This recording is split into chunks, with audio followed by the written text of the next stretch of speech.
প্রিয় শিক্ষার্থীরা, আশা করি ভালো আছো। তো আজকে তোমাদের সামনে আবার একটি নতুন ক্লাস নিয়ে চলে আসলাম।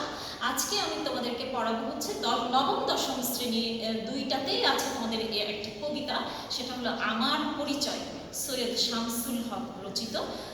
এই কবিতাটি আমার অত্যন্ত প্রিয় একটি কবিতা, আশা করি তোমাদেরও অনেক ভালো লাগবে।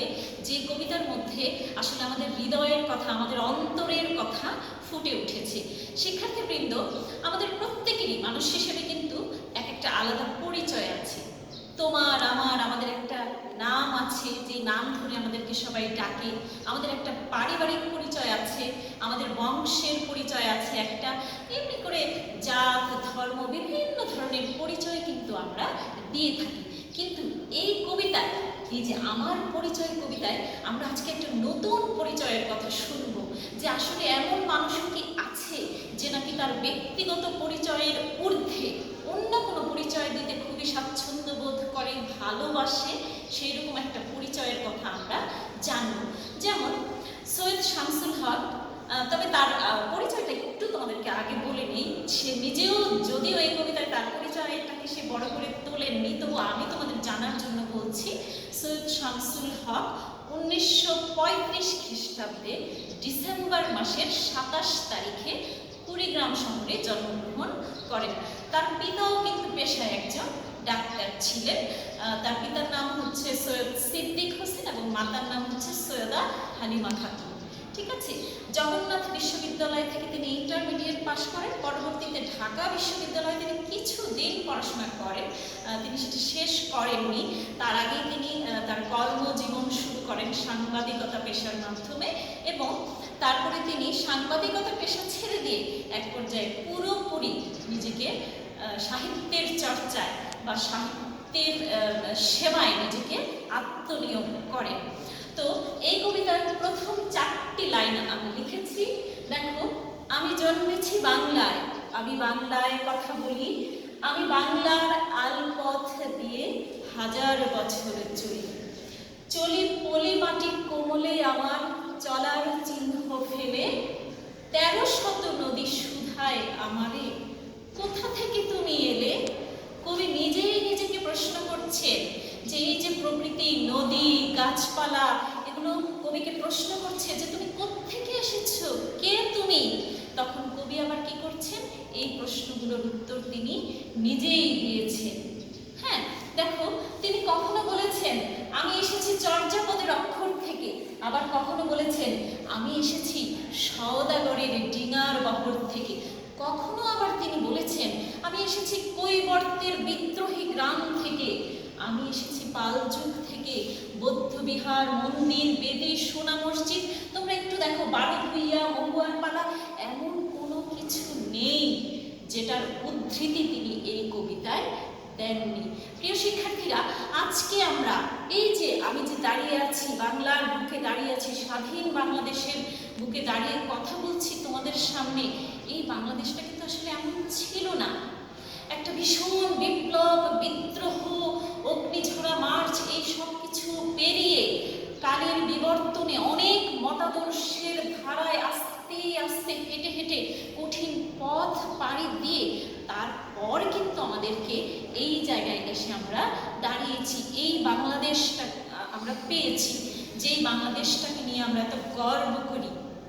এই যে আমাদের জাতিসত্তার মর্যাদা, এই যে আমাদের আত্মমর্যাদা বোধ, এগুলো কিন্তু আসলে একদিনে হয়নি। বহু কঠিন পথ পাড়ি দিয়ে তারপর কিন্তু আমাদেরকে এখানে আসতে হয়েছে। তো এই যে প্রতিটি পথের আঁকে বাঁকে, অলি গলি, পাকস্থলী, সমস্ত কিছু কবি কি করেছেন? আমার পরিচয় কবিতার মধ্যে দিয়ে তিনি তুলে ধরেছেন। এবং এত বিশাল হৃদয়ের, এত উদার মনের এই কবি অত্যন্ত গভীর মমত্ববোধের সাথে যত্ন করে তিনি কবিতার আঙ্গিকে ছন্দে ছন্দে ভাষায় তিনি কি করেছেন? তার পরিচয়টাকে তিনি তুলে ধরেছেন। আমি বলবো যে আসলে কবি তার পরিচয় দিতে গিয়ে তিনি আসলে আমাদেরকে শিখিয়েছেন যে আমাদের প্রত্যেকেরই, আমাদের পুরো বাঙালি জাতির পরিচয় আসলে এটাই হওয়া উচিত। আমাদের ব্যক্তিগত পরিচয় এখানে কোনো বড় কথা নয়। সারা বিশ্ব আজ আমাদেরকে 1952 সালে আমরা যে ভাষা আন্দোলন করেছি, ভাষার জন্য লড়াই করেছে, ইতিহাসে এমন একটিও দেশ কিন্তু পাওয়া যায় না। ঠিক আছে, মাত্র 9 মাস রক্তক্ষয়ী যুদ্ধের মধ্য দিয়ে আমরা দেশ স্বাধীন করেছি, এমন ইতিহাসও কিন্তু খুবই বিরল। তাই কবি আমাদেরকে শিখিয়েছেন যে আমাদের এই পরিচয়ের কথা মনে রেখে, আমাদের মাথায় রেখে, এই ইতিহাসের উপরে দাঁড়িয়ে আমরা কি করব, সবসময় নিজেদেরকে পরিচয় দেব। এবং কবি নিজেও খুবই যত্ন সহকারে গভীর মমত্বের সাথে সেই ইতিহাস, ঐতিহ্য এবং সংস্কৃতিকে তুলে ধরেছেন। তো চলো বন্ধুরা, আস্তে আস্তে একটু আমরা জানি যে তিনি কবিতায় কি বলেছেন। দেখো, চর্যাপদের অক্ষর থেকে কবি বলেছেন, তার মানে সেই যে নেপালের রাজ দরবারে হরপ্রসাদ শাস্ত্রী কর্তৃক যে চর্যাপদ পাওয়া গেছে, যেখানে বৌদ্ধরা কি করেছে, বৌদ্ধ ধর্মাবলম্বীরা তারা বাঙালি জাতিসত্তার, হ্যাঁ, এই যে আমরা নানা ধর্ম বর্ণ মতাদর্শের মানুষ, এই যে আমাদের অসাম্প্রদায়িক চেতনা, সেটার কথা কিন্তু চর্যাপদে বলা হয়েছে। তারপরে দেখো, সওদাগরের ডিঙার বহর থেকে, সেই প্রাচীন যুগে সওদাগররা কিভাবে ব্যবসা বাণিজ্য করত, সেইগুলো কিন্তু তিনি মঙ্গল কাব্যে সেগুলো দেয়া আছে, সেগুলো কিন্তু তিনি এই কবিতায় তুলে ধরেছেন। কৈবর্তের বিদ্রোহী গ্রাম থেকে, ঠিক আছে, তার মানে সেই যে 1070 থেকে 1077 খ্রিস্টাব্দে বাংলার কৃষকেরা কৈবর্ত যুগে যে বিদ্রোহ করেছিল, সেই কথাও কিন্তু কবিতায় তিনি আমাদেরকে জানিয়েছেন। এবং পাল যুগ, প্রিয় শিক্ষার্থীরা দেখো, পাল যুগ যেটা 400 বছর স্থায়ী হয়েছিল, ঠিক আছে, গোপাল প্রতিষ্ঠা করেছিল এই পাল যুগ, এবং সেই পাল যুগে চিত্রকলা যে বিকশিত হয়েছিল সেটা তিনি এই কবিতায় তুলে ধরেছেন। আরও আছে বৌদ্ধবিহার, অর্থাৎ নওগাঁর পাহাড়পুরে বদলগাছি থানায় যে বৌদ্ধ বিহার রয়েছে, যেখানে বৌদ্ধ ভিক্ষুরা জ্ঞান চর্চা করেছেন, সেটা কিন্তু এই কবিতায় কবি আমাদেরকে জানিয়েছেন। এছাড়া দেখো, মন্দির, বেদি, এমনকি মসজিদ, কোনো কিছুই তিনি তার লেখায় বাদ রাখেননি। অত্যন্ত ভালোবাসা দিয়ে তিনি সকল ধর্ম, সকল বর্ণ, সবাইকে এক হিসেব করে সেই কবি কাজী নজরুলের মতো তিনি সাম্যের গান যেন গেয়েছেন এই কবিতায়। 12 ভূঁইয়া, মনে আছে শিক্ষার্থীরা তোমাদের, সেই যে ইশাখার রাজধানী সোনারগাঁয়ে যে গড়ে উঠেছিল, 12 জন জমিদার মুঘলদের বিরোধিতা করেছিল এবং স্বাধীনভাবে এখানে রাজ্য প্রতিষ্ঠা করেছিল, সেই সূর্যবীর্যের কাহিনীও কিন্তু তিনি এই কবিতার মাধ্যমে তুলে ধরেছেন। এছাড়া তোমরা জানো যে আগের যুগে পালা গান হতো, রাতভর, ঠিক আছে, কবিয়ালরা কি করতো, একজন গান করতো, সেটার সাথে মিল রেখে আবার আরেকজন করতো, এইভাবে পালা গান হতো, সেগুলো তিনি তুলে ধরেছেন। আমাদের আরও আছে, মনে আছে তোমাদের সেই বাঁশের কেল্লার কথা, তিতুমির কি করেছিল, ইংরেজদের বিরুদ্ধে বাঁশের কেল্লা তৈরি করে তাদের বিরুদ্ধে গভীর একেবারে বিশাল একটা প্রতিরোধ তৈরি করেছিল। আরও আছে হাজী শরীয়তুল্লাহ, ফরিদপুরে, বৃহত্তর ফরিদপুরে, বর্তমানে যেটা মাদারীপুর, সেখানে তিনি জন্মগ্রহণ করেছেন এবং ইসলাম ধর্মের যে ফরজ বিষয়গুলো আছে সেইগুলোকে প্রতিষ্ঠা করার জন্য তিনি কি করেছিলেন, ফরায়েজি আন্দোলন করেছিলেন।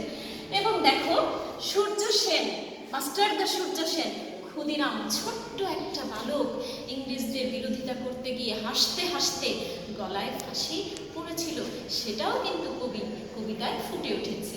এছাড়াও আছে জয়নুল আবেদিন, ঠিক আছে, চিত্রকলার পথপ্রদর্শক। আমাদের আরও আছে রবীন্দ্রনাথ, নজরুল, সেই কথা বলতে গিয়ে কবি বলেছেন অগ্নিবীণা এবং গীতাঞ্জলির কথা, তাই না? এত সম্পদ, এত সূর্যবীর্য যাদের হাতে, তারপরে আমরা কি করে বলি যে আমরা গরিব দেশ, আমরা আমাদের কিছু নেই, বাংলাদেশ অনুন্নত একটা দেশ, বাংলাদেশ কিছুতেই এগিয়ে যেতে পারবে না, তারপরে কি আমরা এটা বলতে পারি? আমার মনে হয় একদমই এই কথাটা বলা ঠিক নয়। সবশেষে আমি যেটা বলবো, কবিতার একদম শেষের দিকে তিনি 1952 সালের ভাষা আন্দোলন এবং 71-এর মুক্তিযুদ্ধ এবং যার নেতৃত্বে এই মুক্তিযুদ্ধ হয়েছিল শেখ মুজিবুর রহমান, তার কথাও তিনি তুলে ধরেছেন। এবং তিনি নিজেই আবার প্রশ্ন করেছেন যে এরপরেও কি তুমি জানতে চাও যে আমি কে? এত কথা, এত উদ্ধৃতি, এত পরিচয়, এত সমৃদ্ধ ইতিহাস তুলে ধরার পরেও কি তোমার জানতে ইচ্ছে হচ্ছে কে আমি? আসলে এই প্রশ্নটা এখন আমাদের সবার, যে আমরা সবাই কে? আসলে এইগুলোই হলো আমাদের পরিচয়। কবিতার একদম শেষ প্রান্তে তিনি লিখেছেন, তবে তুমি বুঝি বাঙালি জাতির বীজ মন্ত্রটি শোনো নাই, সবার উপরে মানুষ সত্য, তাহার উপরে নাই। একসাথে আছি, একসাথে বাঁচি, আজও একসাথে থাকবই, সব বিভেদের রেখা মুছে দিয়ে সাম্যের ছবি আঁকবই। আমি কিছুক্ষণ আগে তোমাদেরকে বলেছি কবি কাজী নজরুলের কবিতা আমরা যে সাম্যের গান, ঠিক আছে, যে সাম্যবাদের একটা রূপ দেখেছি, সেটা যেন এই কবিতায়ও ফুটে উঠেছে। তাই শিক্ষার্থীরা, আমি বলবো যে আমরা যে বাঙালি জাতি, বাংলাদেশে আমাদের জন্ম, এটা নিয়ে আমাদের মনকে আরো বড় করা উচিত, এবং এটাই আমাদের সবচেয়ে গর্ব করার মতো একটা পরিচয়, যেখানে আর সকল পরিচয় তুচ্ছ। তো প্রিয় শিক্ষার্থীরা, আশা করি তোমরা, আমি আসলে সময় স্বল্পতার জন্য কবিতার প্রত্যেকটি লাইন আমি তোমাদের সামনে আজকে পড়তে পারলাম না, তো আশা করি তোমরা পড়বে, তারপরে যদি কোনো সমস্যা হয় আমাদেরকে জানাবে, এবং পরবর্তীতে অন্য কোনো ক্লাসে তোমাদের সাথে আবার দেখা হবে। সেই পর্যন্ত আল্লাহ হাফেজ, সবাই ভালো থেকো।